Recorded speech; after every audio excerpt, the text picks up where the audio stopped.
listeners. It is always a pleasure interacting with you. I hope that you have had a chance to look at the videos that we did before, but even more, that you will find the topic at hand interesting. I'm Dr. Duncan Elliott Tembo. I will be discussing two very important terminologies in health and safety, in particular the difference between hazard and risk.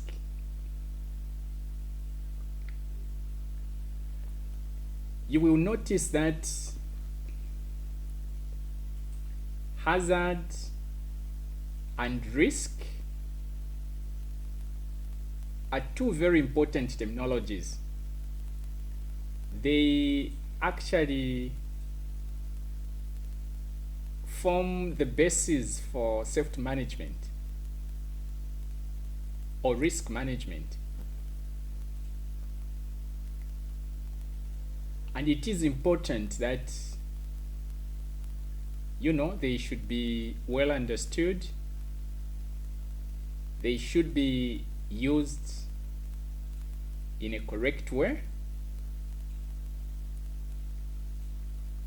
However, it is quite common that these terms are used interchangeably or even defined in a wrong way.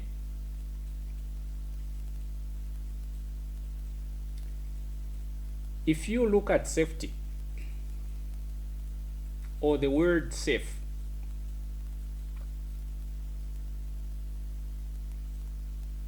to be safe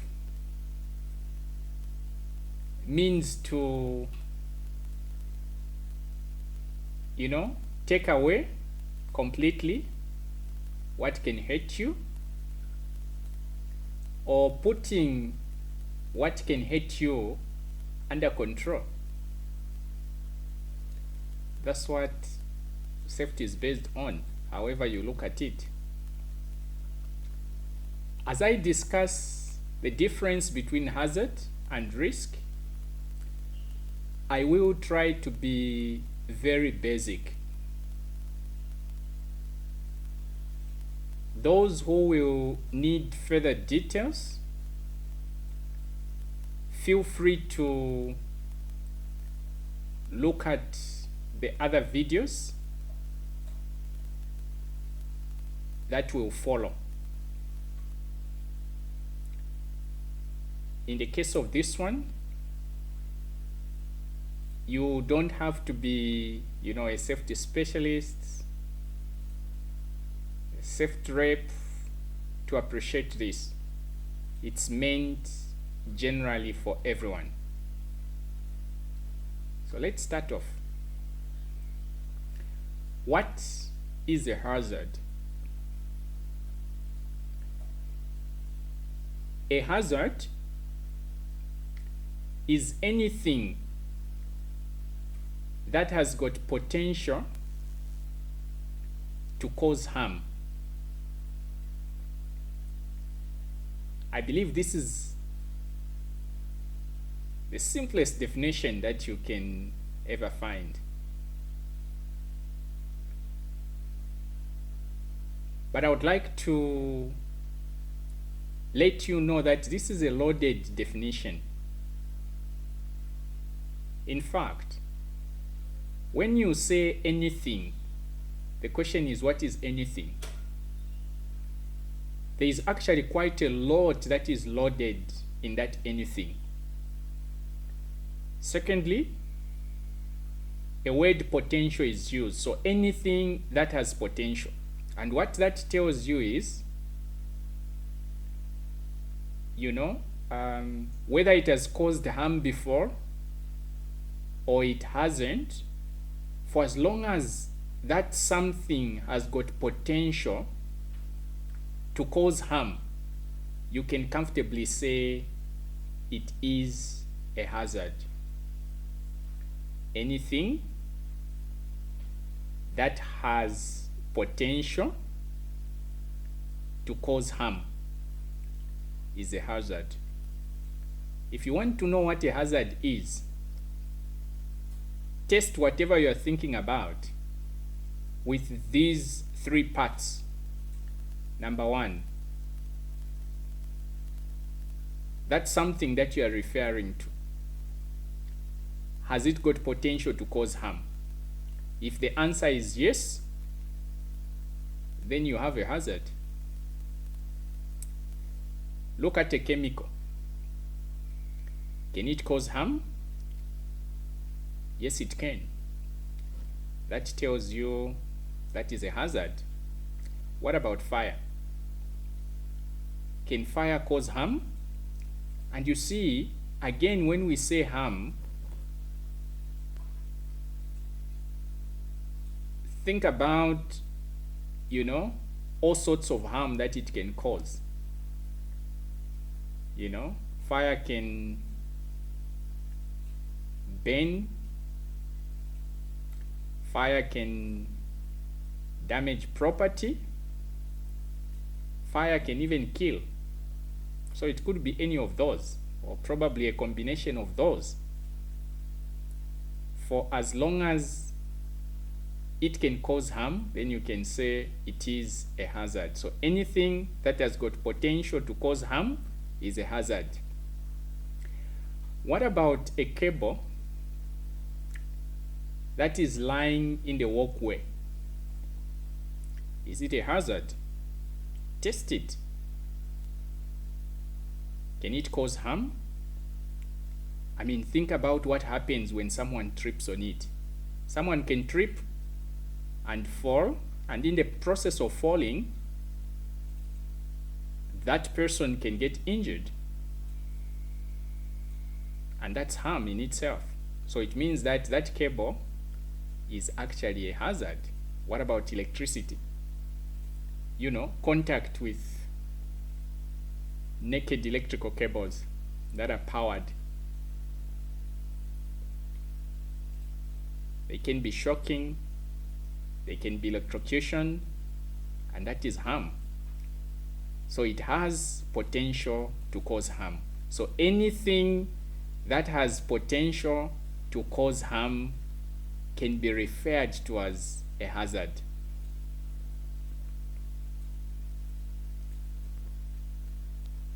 When you look at hazards, obviously, for convenience purposes, they have been put in categories based on, the characteristics of the hazards that you are referring to. So hazards can be, physical, which includes agents, factors, or circumstances that could cause harm as a result of contact or as a result of, transfer of energy. So all those in that category, you can call them physical hazards. So if you talk about noise is a physical hazard. If you talk about heat is a physical hazard. If you talk about, moving parts of a machine, all those are physical hazards. If you want, you can have subclasses. You can even say, well, mechanical hazards are an example of physical hazards. Radiations are an example of, physical hazards. Electrical is an example of, physical hazards, and so on and so forth. Or better still, you can let them stand alone based on the level at which you are discussing them. And these are some of the things that I will cover in the videos that are coming. Beside physical hazards, obviously, we can also classify hazards that are chemical in nature as being chemical hazards. It could be gases, it could be chemicals that are in liquid form. It could be anything, for as long as that chemical has got potential to cause harm, then you can say it is a hazard, and you can comfortably say it is a chemical hazard. You could also look at, biological hazards. So those things that are biological in nature and have got potential to cause harm, you can comfortably say they are biological hazards. Examples would be, the microorganisms such as bacteria, viruses, and so on and so forth, that have got potential to, cause harm, to cause diseases. You can comfortably say all those are biological hazards. But like I said, all these classifications are just there for, convenience purposes. And you can quote them in any way. You can actually say electrical hazard, you can say ergonomical hazard, you can say mechanical hazard, you can say vibration hazards, and you can go on. So the classification is just for convenience purposes, but what is basic is that a hazard is anything that has got potential to cause harm. Like I mentioned, if you want to be safe, safety is based on ensuring that the hazards have been eliminated, or even more, that they have been, put under control. The more hazards you identify and control, the safer that place will be. But even more, now let me discuss, the word risk. Like I said, there is a temptation to, use these words interchangeably. When you look at risk measures the likelihood and the severity of the consequences of being exposed to a hazard. And let me give you an example. You see, if you take a chemical, naturally, a chemical is a hazard because it can cause harm. But when we start looking at what is the likelihood, that it will actually cause harm, and how severe is that harm going to be, we now start to look at risk. So if you look at a chemical, if someone takes, let's say, doom, the extent of the consequences will depend on how much that person has taken. It will depend on how quickly, that person has received medical attention. And it's the combination of these factors that tells you the risk. So when you look at risk, it actually combines, the likelihood. So what is the likelihood? What is the likelihood that, this person would die? It depends on how much he has consumed. And it also depends on how quickly, he received medical help. But also it looks at the severity. How severe is it going to be? So if it's something that will kill him, or if it's something that will just cause, a first aid incident, obviously for those that will cause first aid incidents, they are less severe. Those that will cause fatalities are more severe, and you can comfortably say the risk here is high. It is important that, these words should be understood and should be used properly. Actually, it's the combination of, these words plus controls, that are components of risk assessment. Obviously, the other word that is quite common is risk assessment. And when you look at risk assessment, it's a process that involves identifying the hazards. What hazards do we have in the workplace? And when we are talking about identifying the hazards, that includes, the type of hazard, where they are found, but even more, what harm can they cause?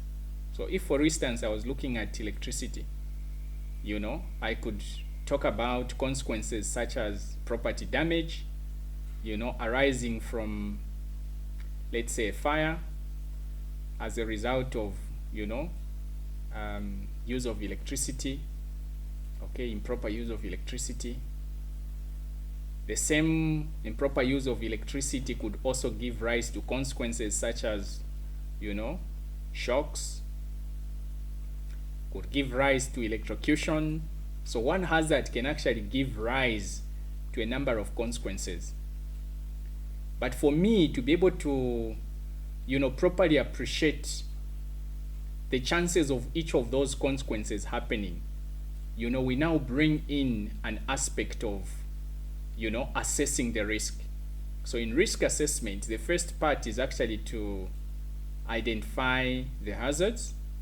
Then next you assess the risk, and in assessing the risk, you now look at, what is the likelihood, what is the severity, and depending on the methodology that you are using, obviously you could also talk about, how many people are exposed, and other factors as well that you can introduce to properly put, that risk into perspective. Obviously, if you were looking at risk assessment, you could also look at that risk, assuming you have controls, or you don't have controls. So if you don't have controls, you could call that, a pure risk or a raw risk. Then you now look at the controls that you have, and, just look at what extent they have reduced that risk. What you remain with is ultimately what you call, your residual risk. We will discuss these terms in detail when we start looking at risk assessment. But I think what is important for now, the take-home message is that a hazard is anything that has got potential to cause harm. Anything that has got potential to cause harm is a hazard. A risk is the measure of the likelihood that that hazard will actually cause that associated harm. If you can have, appreciation of these two terms, use them properly, this will actually go a long way in enhancing safety wherever you're operating from. I hope you have gotten something out of this, and like I said, if you need, a detailed engagement, look forward to the topics that are coming, but also feel free to, contact me. You can write to me, you can call me, you can send your comments, and I would exactly know to what extent I should, cover these topics. Like, share with others, but even more, subscribe. Thank you for listening, and God bless you.